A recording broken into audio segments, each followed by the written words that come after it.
안녕하세요. 여기 봉천동 솔방울 마녀의 작업실입니다. 오늘은 2018년 9월 20일이고요. 조금 자정을 향해서 달리고 있습니다. 네, 저의 채널 마녀의 산책에 오신 것을 환영합니다. 그러면 제가 공손하게 인사를 드리겠습니다. 감사합니다. 네. 제가 아까 방금 전에 방송을 하나 올렸는데요. 원래 이 공간의 역사라는 책을 가지고 리뷰를 하려고 했는데 제가 유튜브 채널 방송이 거의 처음이다 보니까 방송에 대한 소개, 방송의 취지를 이야기하는데 시간을 되게 많이 잡아먹었어요. 그래서 그래, 그거는 하나의 그냥 방송으로 마무리를 하고 지금 다시 온전하게 이 공간의 역사에 대한 방송을 하자라는 취지로 네, 저의 세 번째 방송을 하게 되었습니다. 예, 아까 방금 전에 방송에서 제가 말씀드렸듯이 공간에 대해서 얘기했잖아요. 어느 날 산책을 갔는데 그냥 이렇게 앞으로 가는 게 너무 신기했다고.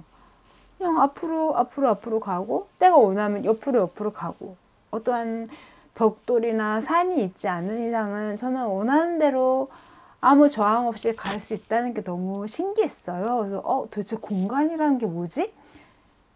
이게 당연하지 않을 수도 있지 않을까라는 생각이 들었고요. 그리고 또 이런 공간의 자유로움에 대해서 되게 신비하다고 느꼈잖아요. 근데 그 전에는 그게 있었어요. 이 신비함을 느끼기 전에 제가 그림에서 느끼는 공간의 어떤 특이점이 있었어요. 그거는 제가 아주 어렸을 때 만화에서 봤었던 게 지금 생각나거든요. 그러니까 뭐냐면은 어렸을 때 만화에서 어떤 주인공의 친구가 발레리나를 되게 사랑했어요. 근데 그 발레리나가 교통사고로 죽은 거예요. 그리고 그 친구가 너무 슬퍼하고 그러다가 행방불명이 된 거예요. 그래서 이제 어느 날 그 주인공이 미술관에 가서 그림을 봤는데 깜짝 놀란 거예요. 드가의 그림 아시죠? 드가의 무희 그림. 드가라는 화가가 그 발레리나를 많이 그린 그림이 있는데 그 드가의 무희라는 되게 유명한 작품이 있어요. 그걸 보시면 알겠지만 그 그림을 이렇게 들여다보는데 세상에 무대 앞에 있는 발레리나 얼굴을 딱 보니까 그 교통사고로 죽은 그 발레리나의 얼굴이 있는 거예요. 그리고 그 발레리나가 신는 무용 신발 있잖아요. 그걸 토우슈즈라고 하잖아요. 그걸 딱 보니까 그 토우슈즈가 이렇게 정상적으로 되어 있는 게 아니라 끈이 잘라져 있는 거였어요. 그래서 이건 뭐지? 하면서 보는데 그 드가의 그림 중에 그 발레리나를 뒤에 커튼 너머로 쳐다보는 남자의 그림이 있거든요. 그래서 자연히 시선이 이렇게 가서 그 발레리나를 쳐다보는 그 남자를 딱 보니까 세상에 자기 친구가 거기 가 있는 거예요. 저는 그때 그 그림이 되게 잊혀지지 않는 게 영원한 시선이라는 생각이 들었거든요. 영원히 그 남자는 자기의 사랑하는 여자가 현실에서는 죽었지만 그 그림 안에서는 무대에서 되게 아름답게 춤을 추고 발레를 하고 있고 그거를 그 남자는 바라보는 건데 그림은 물론 그림의 그 물감적인 속성 때문에 그림이 퇴색되는 건 있지만 그 그림의 내용을 들여다보면 그 그림의 내용이 갑자기 변하는 게 아니잖아요. 그림의 영화가 아니잖아요. 연극이 아니잖아요. 조각이 아니잖아요. 조각은 내가 이쪽에서 볼 때, 저쪽에서 볼 때 되게 다르죠. 앞에서 보면은 사람처럼 정면으로 보이지만 또 뒤쪽에서 보면은 저는 그 뒤통수만 볼 수밖에 없는 게 조각이에요. 영화도 예를 들면 그렇겠죠. 근데 그림은 항상 정면일 수밖에 없고, 그 그림 안에 있는 공간은 영원히 머무를 수밖에 없어요.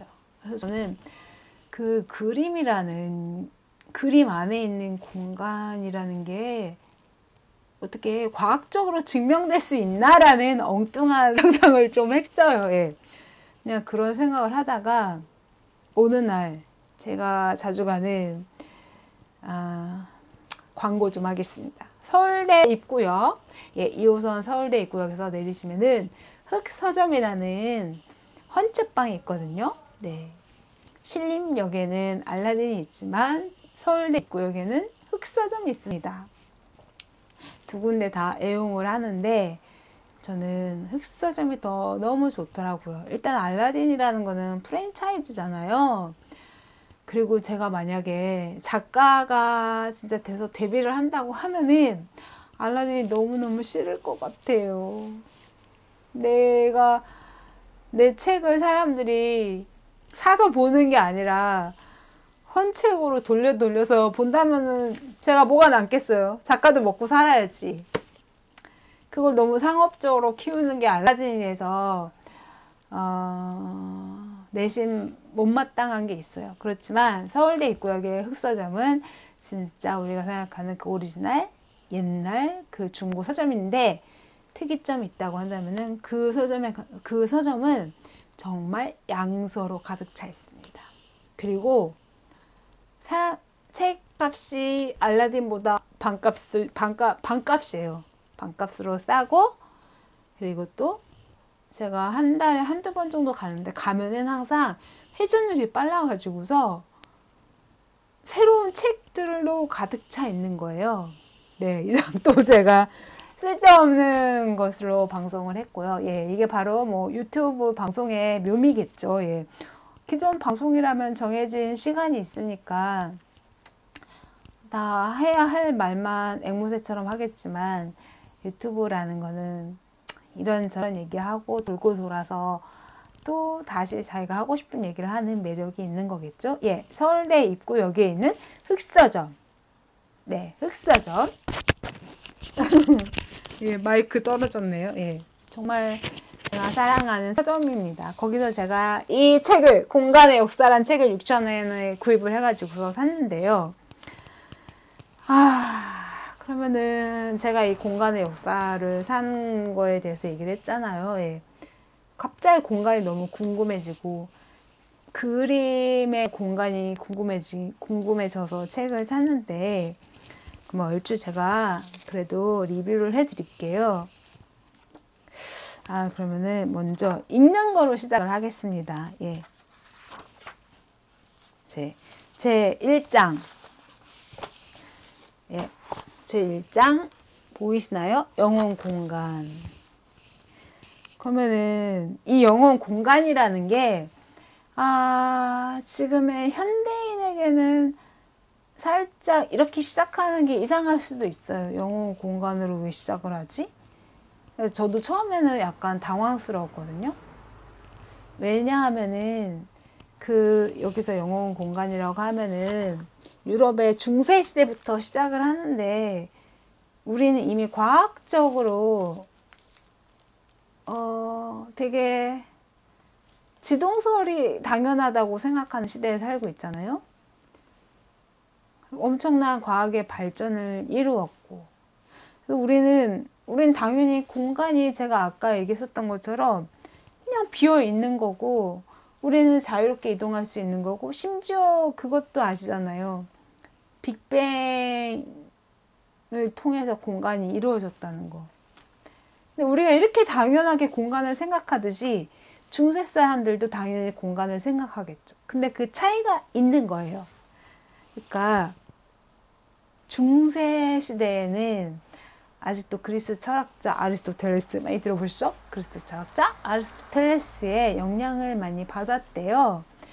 그래서 저는 오히려 이 얘기를 들었을 때 너무 지금도 좀 이해가 안 가거든요. 어떻게 공간을 저렇게 생각을 하지? 아마 중세 사람들이 지금 우리의 공간에 대한 사유를 생각할 때 이해가 안 가는 것과 마찬가지일 수 있어요. 예. 그러니까 예를 들면 그거예요. 공간이란, 중세시대의 공간이란, 만약에 연못에 물고기가 한 마리 떠 있어요. 그러면 그 물고기를 제외한 게 공간이라는 거예요. 그게 뭐 우리의 지금 공간관이랑 뭐가 다르다는 거야? 이렇게 얘기하실 수 있으시겠죠? 근데 여기서의 핵심은 그거를 물에 비유했다는 거예요. 그러니까 지금의 우리는 당연히 공간이 굉장히 비어 있는 거, 텅 빈 존재라는 걸 우리는 너무 당연하게 생각을 하는데, 그 당시 중세 사람들은 이 공간이 비어있긴 하지만 텅 비어있다라는 걸 인정하지 못하는 거예요. 그래서 얘가 물 안에 물고기인 거예요. 예.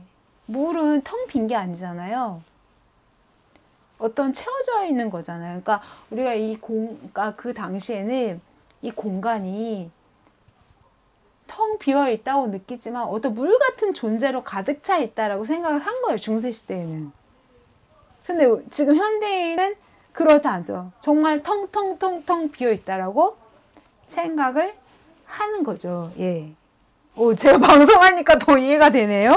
예. 그렇게 아무튼 중세 시대에는 그 공간에 대한 인식이 그렇게 있었고요.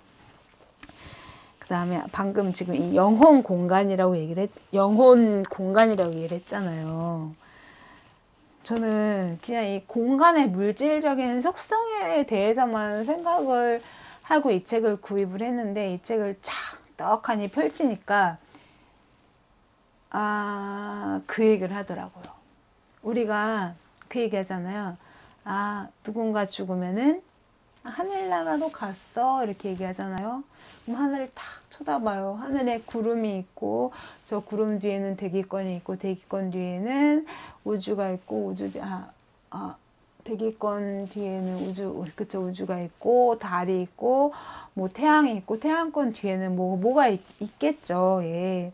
지금 뭐 우리는 그런 식으로 생각을 하지만 옛날에는 사람이 죽으면 하늘나라로 간다고 했어요. 그러니까 육체의 공간이 있고 영혼의 공간이 있는 거예요. 근데 영혼의 공간이 정말 우리가 느끼는 어떠한 공간에 있다고 생각을 하는 거예요. 우리가 갈 수 없을 뿐인 거지. 이걸 갖다가 이원론이라고 하거든요. 두 개의 세계가 같이 있다. 이원론. 네. 그런 거에 대한 어떠한 최고봉 문학이 유럽에서는 단테의 신곡이래요. 네. 신곡 많이 들어보셨죠? 예. 뭐 베아트리차가 어쩌고저쩌고 하는데 그 얘기가 이 책에는 안 나와서 잘 모르겠는데, 중세 시대의 어떠한 세계관을 단테가 문학적으로 잘 푸른 건데요. 그러면은 중세 시대 때는 공간을 어떻게 생각했느냐, 그리고 그거를 어떻게 단테가 문학으로서 잘 풀었느냐라는 얘기가 나오는데, 단테의 신곡은 여행을 하는 거거든요. 그리스의 시인 베르길리우스와 함께 전 세계를 돌면서 여행을 해요. 근데 지금처럼 전 세계라는 게 어떤 관광을 얘기하는 게 아니라 삶의 여행, 삶의 뭐 생로병사가 아니라 정말 세 가지, 가장 중요한 세 가지. 삶의 지옥, 그 다음에 천국, 그 다음에 그 중간 세계에 대한 여행기를 적은 게 단테의 신곡이에요. 그래서 보면은 단테의 신곡을 보면은 지옥은 새삼스럽진 않겠지만은 다 우리 지옥으로 가라고 했을 때 상상하는 게 무엇인가요? 지옥으로 가라! 지옥으로 꺼져 이러잖아요. 그때 우리가 막 달나라를 생각하면서 달나라에 지옥이 있다고 생각하시나요? 전혀 그렇지 않죠. 되게 아래로 아래로 인간 깊숙이 아래로 아래로 지하 세계에 지옥이 있다고 생각을 해요. 예. 저는 현대인은 그게 어떠한 관념적인 거라고 생각하잖아. 그냥 관념의 지하인 거라고 생각을 했는데 중세에는 정말 지구의 지하에 지옥이 있다고 생각을 했어요. 반대로 천국은 그러면은 지구의 하늘 위에 천국이 존재하는 거겠죠. 예. 그래서 단테의 신곡은 이런 지하를 여행을 하고 그 다음에 천국인데 지하에는 지옥에는 죄를 엄청 크게 저지른 사람들이 지옥으로 가겠죠. 근데 보면 좀 애매한 사람들 있어요. 아주 큰 죄를 지은 건 아닌데 그렇다고 엄청 뭐 하나님을 떠받들지 않았던 사람들, 중간 계층의 사람들. 그럼 저 사람들은 어떻게 되지? 라고 사람들은 생각하겠죠. 그때 발생한 게 연옥이에요. 연옥. 그러니까 연옥에 있는 사람들은 뭐 열심히 자기의 죄를 뉘우치면은 천국으로 갈 수 있겠죠. 그래서 그거를 또 표현을 한 게 약간 산 같은 존재예요. 그러니까 지옥이 지하라고 한다면은 연옥은 어떠한 둥근 산 같은 존재 있어가지고서 그 산 꼭대기에 있다가 자기 어떤 죄를 다 뉘우치면은 이렇게 풀려나가지고서 하늘로 올라가는 그런 이야기거든요. 근데 저는 이 책을 보다가 되게 재미났었던 구절이 뭐냐면은 그 단테가 계속 지옥 여행을 간다고 하잖아요. 그러면은 계속 지옥의 이렇게 입구에 있다가 중간 단계에 있다가 그다음에 결국에는 최후의 단계를 보게 되는 거예요. 그러면은 최후의 단계의 그 지옥의 모습은 무엇일까? 여러분 상상을 해보신 적 있으신가요? 예. 뭐 어렸을 때 그런 거 있잖아요. 지옥도 보면은 막 사람 달군 꼬챙이로 찌르고 뭐 끓는 가마솥에 뭐 사람들 잔뜩 있고 그런 지옥의 이미지를 상상을 하시잖아요. 근데 저도 그걸 상상을 했었는데 이게 정말 되게 재미가 나면서 정말 완전히 저는 이해가 되더라고요. 맨 마지막에 엄청 큰 죄를 지은 사람들은 세상에 옴짝달싹을 못하는 그런 죄를 그렇게 되더라고요. 그러니까 굉장히 차가운 얼음에 갇혀가지고 이렇게 목만 딱 있는 거예요. 그래서 다 이 전체 신체가 얼어가지고서 저는 이걸 움직일 수가 없는 거예요. 만약 불가마에 들어가면은 뜨거 이렇게 하면서 움직일 수가 있잖아요. 그거조차도 아닌 거예요. 저는 옴짝달싹 할 수 없이 그냥 머리만 내밀고 이 머리도 움직일 수가 없는 거예요. 그러니까 그 상황이 지옥의 맨 마지막 단계인데 그 부분에 대해서 이 책의 저자님이 해석하신 게 저는 너무 멋있었어요. 그러니까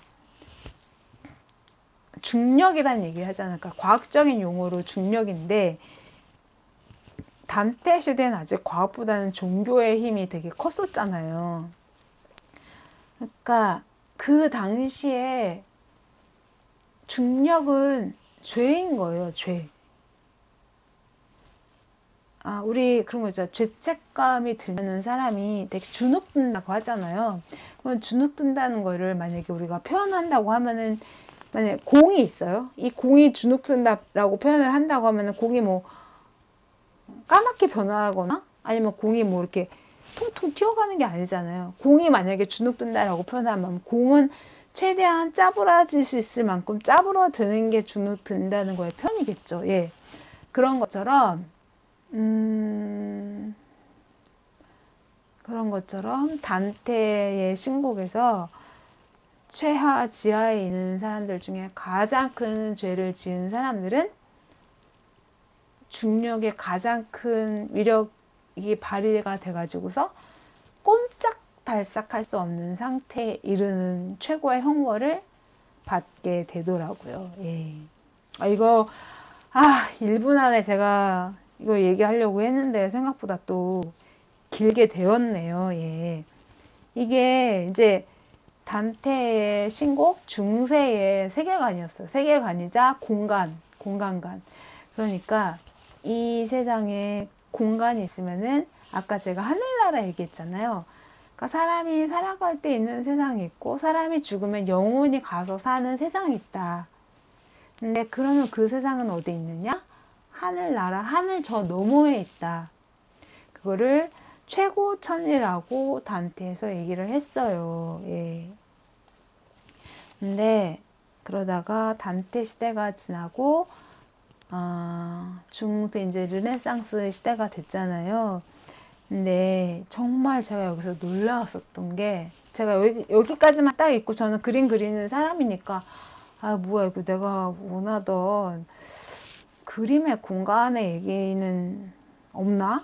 난 그게 더 호기심이 있는데 라는 생각을 했는데 없어가지고 살짝 아쉽다고 갑자기 디딩 와 진짜 그림이 이렇게 역사에 있어가지고서 특히 공간이란 역사에 있어서 그림의 역할을 이렇게 높게 상정을 했다? 높은 위치에 있다는 것을 발견한 사람은 이 책의 저자인 마거릿 버트하임 여사인 것 같거든요.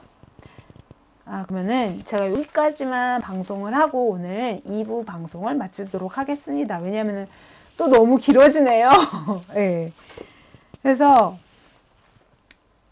이제 단테의 이제 중세가 지나고 르네상스 시대에 접어들면서 원근법을 개발을 한 거예요. 그 화가들이. 원근법은 아시죠? 예.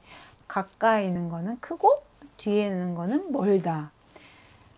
근데 이거에 대해서 이 그림의 역사에 있어서 봤을 때 뭐 의견들이 분분해요. 예. 그거를 과연 중세시대에 발견했느냐?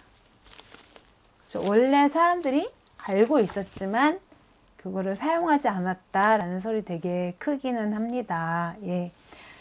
그렇지만 뭐 그런 거에 대한 이야기까지 하기는 뭐하고요. 네. 그러니까 이제 중세에 들어가지고서 보통 교회가 옛날에는 핫플레이스잖아요. 그 옛날 시대에 사람들이 가장 많이 모이는 것은 교회인데 교회에서 당연히 옛날부터 장식을 했겠죠. 예수님은 이렇게 살고 천사들은 이렇게 생기고 우리가 죽으면 어디로 간다. 근데 그게 어떠한 비슷한 그림이 한 몇백 년 동안 계속 걸려 있으면은 뭐 그렇구나 하면서 감흥이 없잖아요. 근데 어느 날 진짜 센세이션한 그림들이 선보이기 시작한 거예요. 그러니까 이게 이원론의 문제점은 뭐냐면은 되게 멀게 느껴지는 거야. 예수님도 멀고 천국도 멀고 리얼하게 느껴지지가 않는 거예요. 감흥이 없는 거예요. 근데 중세의 그 원근법을 개발한 화가들이 그거를 이용해서 성당에 교회에 그런 그림을 거는 순간 사람들이 와서 그 그림을 보고 정말 천사가 있는 것 같다. 정말 천국이 있는 것 같다. 정말 예수님이 있는 것 같다라고 느낀 거예요. 왜냐면 너무 리얼하니까. 리얼이라는 건 그러니까 우리가 원근법에 대해서 우리는 알지만 그게 이론으로 느끼기는 쉽지가 않거든요. 왜냐면은 가까이 있는 것은 당연히 크게 보이고 멀리 있는 것은 작게 보이는 게 너무 당연한 건데 그거를 그림으로 구현한다는 거는 너무 또 힘든 거예요. 알 수가 없는 거예요. 되게 당연한 건데. 근데 그거를 그림으로 구현을 하니까 사람들은 이제 청천벽력 같은 충격을 받은 거죠. 근데 이게 효과 만점이 있었던 거예요. 교회에 막 딱 이런 사실적인 그림을 그리기 시작을 하니까 사람들의 믿음이 더 충만한 거죠. 예수님이 더 내 앞에 계신 것 같다. 그러니까 천사를 내가 눈앞에 보는 것 같다. 근데 이게 서서히 뭔가 썩어가게 만드는 거죠. 이원눈을. 우리가 생각하는 천국은 저 하늘나라에 있다라고 생각하는 그 이원눈을 썩게 만든 계기가 아이러니컬하게도 그림이었고 원근법을 적용한 그림이었습니다. 네, 지금 방송이 너무 길어져 가지고서 제가 다시 끊겠습니다. 네, 공간의 역사 첫 번째 방송이었었고요. 제가 이거를 1부, 2부로 원래 방송할 예정이었지만 지금 방송해 보니까 이렇게 짧게 할 수 없네요. 아마 4부에 걸쳐서 방송하게 될 것 같습니다. 예, 1부 들어주셔서 감사합니다. 네, 그림이라는 게 단순하게 예술의 차원을 떠나서 인간의 의식에 되게 굉장히 큰 영향, 현대 과학에도